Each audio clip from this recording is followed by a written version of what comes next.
किसी को इतना भी मत सताओ कि उसकी सहन शक्ति का बांध टूट जाए और वो करने पे मजबूर हो जाए जो वो नहीं करना चाहता हो। जी हाँ, मैं महादेव भैया की बात कर रही हूँ। महादेव भैया कितना सबको हाथ जोड़े कि हमें टारगेट मत करो, हमारे लिए वीडियो मत बनाओ, हमारी प्रॉब्लम को समझो, लेकिन नहीं, उन्हें तो टारगेट करना था महादेव भैया को। उनकी बच्चियों तक को नहीं छोड़ा गया, इतना अभद्र भाषा का प्रयोग किया गया उनकी मासूम बच्चियों के लिए, जो कि उनकी कोई भी गलती नहीं है। और सबसे बड़ी बात है, जो पुरुष महिलाओं की इज्जत नहीं करता है, मान सम्मान नहीं देता है, वो पुरुष नहीं होता है, वो पुरुष नहीं होता है, वो औरतों से भी गया गुजरा होता है। अगर महिला महिला आपस में झगड़ा करे, कंट्रोवर्सी करे, वो समझ में आता है। महिला महिला एक दूसरे को अभद्र भाषा का प्रयोग करे, वो समझ में आता है। लेकिन एक पुरुष होकर के एक महिला की इज्जत को तार तार कर रहा था ऑन सोशल मीडिया, इतने गंदे गंदे शब्दों से वो वार कर रहा था, देख करके आंखों से आंसू आ जा रहा था। जब भी वीडियो देखो, देखने का मन नहीं कर रहा था, इसलिए मैं उस बंदे का वीडियो नॉट इंटरेस्टिंग में डाल दी थी, क्योंकि मुझे घिन आ रही थी उसकी वीडियो से। मुझे घिन आ रहा था कि मतलब कब मैं सोशल मीडिया छोड़ दूं। मुझे इतना मतलब मैं ब्लॉग वीडियो बनाना भी मुझे बिल्कुल भी पसंद नहीं आ रहा था, इतना घिन आ रहा था यहाँ पर कि कैसे एक औरत, एक माँ, एक पत्नी का इज्जत की धज्जियां उड़ाई जा रही थी, शोषण किया जा रहा था। जी हाँ, ज्योति रिएक्शन पांडे जी के साथ जो भी हुआ मुझे बहुत बुरा लग रहा था, लेकिन मैं इसलिए नहीं बोली क्योंकि मैं इतनी सारी बातें बर्दाश्त नहीं कर सकती हूँ। मुझे गाली गलौज में बिल्कुल भी इंटरेस्ट नहीं है, सुनना भी नहीं है, और ना ही हमारे घर में ये सब चलता है, और मैं ना ही इस इंसान की जवाब दे सकती थी, क्योंकि मुझे मालूम है एक कुत्ते से अच्छा कोई नहीं भौंक सकता। हम नहीं भौंक सकते जितना अच्छा कुत्ता भौंक सकता है, हम नहीं भौंक सकते हैं। इसलिए मैंने इस कंट्रोवर्सी का मैं हिस्सा नहीं लिया, इसलिए नहीं बनी क्योंकि मुझे मालूम है कंट्रोवर्सी भी अपने बराबर वाले, अपने स्टेटस वालों से करना चाहिए, क्योंकि इनकी जो जुबान है इतनी गंदी है कि कोई भी महिला शर्म से मर जाए। नमस्ते दोस्तों, कैसे हैं आप लोग? आई होप अच्छे होंगे, स्वस्थ होंगे, मस्त होंगे। माता रानी आप लोगों की रक्षा करे, आप लोगों को हर बुरी नजर से बचा के रखे। तो जी हाँ, मैं यही बात कहना चाहती हूँ। महादेव भैया का रुद्र रूप देखा आज मैंने, तांडव कर रहे हैं, और ऐसा रूप मैंने महादेव भैया का पहली बार देखा है। कहते हैं ना, इंसान को इतना भी मत सताओ कि वो बिल्कुल आ जाए, तांडव करने पर मजबूर हो जाए। महादेव भैया को तुमने क्या समझा था? डरपोक समझा था कि मतलब तुम्हारी जब वो बार बार हाथ जोड़ के आपसे रिक्वेस्ट कर रहे हैं, यहाँ तक कि महादेव भैया की आंखों से आंसू भी आ गया था, लेकिन तुम्हारी वजह से नहीं, सिर्फ हमारी गोरखपुरिया भौजी की वजह से उनकी आंखों में आंसू आ गया था, क्योंकि वो भी इस कंडीशन में नहीं है कि वो बोले, कुछ कहें, क्योंकि बोलने से बीपी बढ़ता है और एक माँ बनने वाली महिला के लिए ये अच्छी बात नहीं होती है। इसलिए महादेव भैया बार बार आप लोगों से रिक्वेस्ट कर रहे थे कि शांत हो जाइए, शांत हो जाइए, लेकिन नहीं, तुम लोग तो तुर्रम खान बने हुए हो, है ना। तुर्रम खान भी अभद्र भाषा का प्रयोग नहीं करता है। तुम लोग मर्द कहलाने के लायक नहीं हो, क्योंकि जो महिलाओं की इंटरनल पार्ट को इंचेस नाप रहा है वो इंसान नहीं, हैवान है।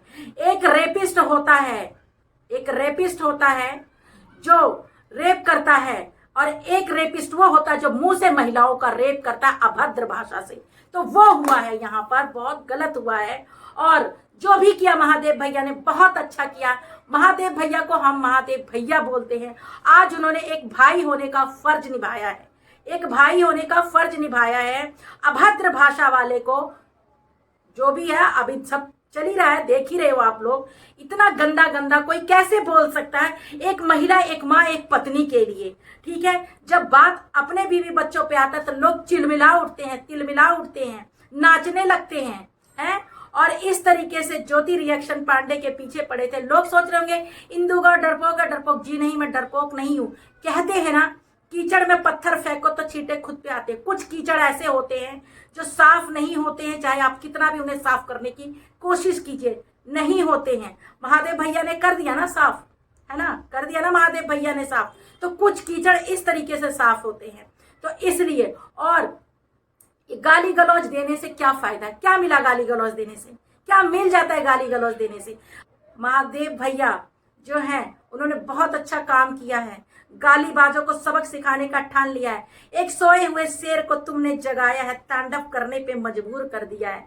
शर्म आनी चाहिए। जब देखो गोरखपुरिया भाभी को डायरेक्टली इनडायरेक्टली टोंड मारती हैं और अपने आप को तुर्रम खान समझती हैं, अपने आप को पता नहीं क्या समझती है, क्या गवर्नर समझती हैं, लॉर्ड गवर्नर समझती हैं। मैं ही हूं बस, मैं ही हूं बस। दो चार भोंकने वालों का टीम, जो गंदे गंदे लोग गालियां देते उनको ले करके मतलब अपने आप को महारानी समझती थी। भाई बहुत लोग ऐसे तो बिना गाली दिए भी बहुत कुछ कर जाते हैं। ठीक है, तुम ही लोग सवा शेर नहीं हो, शेर को सवा शेर मिल जाता है। ठीक है, और तुम लोग क्या सोचते हो गाली दे करके तुम जीत गए? नहीं, गाली वही इंसान देता है जो सबसे कमजोर इंसान होता है, जिसके पास बोलने के लिए कोई शब्द नहीं होता है, वही इंसान गाली गलौज करता है। ठीक है, और जो पावरफुल इंसान होता है वो शांत रहता है, चुपके से बहुत कुछ कर जाता है, चुपचाप बहुत कुछ कर जाता है। जो जो पावरफुल इंसान होता है वो शोर नहीं मचाता है, शोर झूठे लोग मचाते हैं। पाए पाए गाली गलौज, इनकी बेटी उनकी बेटी, ये वो फलाना ढिकाना है। और जब बात खुद की बहन बेटियों पे आती है तो छनछनाने लगते हैं।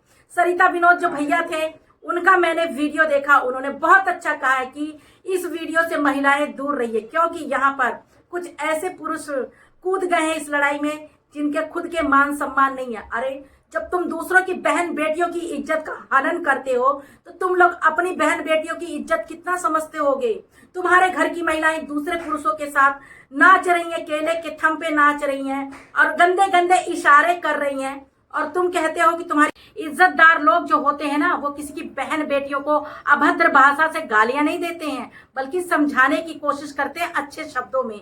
और मर्द वो नहीं होता है जो गाली देता है ऐसे ऐसे उल्टा सीधा, तुम अपने आप को मर्द समझते हो, हैं? मर्द वो नहीं होता, मर्द वो होता है जो औरतों की रिस्पेक्ट करता है, औरतों की इज्जत को बचाता है, नीलाम नहीं करता है। असली मर्द वो होता है। तो दोस्तों ये वीडियो मेरा किसी के दिल को ठेस लगने के लिए नहीं बनाया था, और ना ही किसी का दिल दुखाने के लिए बनाया था। अगर मेरी बात से किसी का दिल दुखा तो सॉरी, पर जो भी बोला है मैंने बिल्कुल नंबर 1 सच बात बोला है। और जिसको बुरी लगी हो अपने घर में 4 रोटी खा के आराम करना। ठीक है, और महादेव भैया जियो, आप जियो। और महादेव भैया जैसा कोई नहीं है, उन्होंने एक भाई का फर्ज निभाया है। ज्योति रिएक्शन पांडे की इज्जत की धज्जियां उड़ा रहा था जो पुरुष, उसको अच्छा सबक सिखाया है, बहुत बढ़िया सबक सिखाया है। और रही बात इंदु गौर किसी से डरती नहीं है, बस गाली गलौज से दूर रहती है, क्योंकि मेरे घर में परमिशन नहीं है गाली गलौज का जवाब देना, इसलिए। और मैं अपने घर वालों का मान और सम्मान करती हूँ दिल से। तो दोस्तों अब मैं करती इस वीडियो का यहीं पे एंड, फिर मिलती हूँ किसी नए ब्लॉग के साथ। तब तक के लिए जय श्री राम।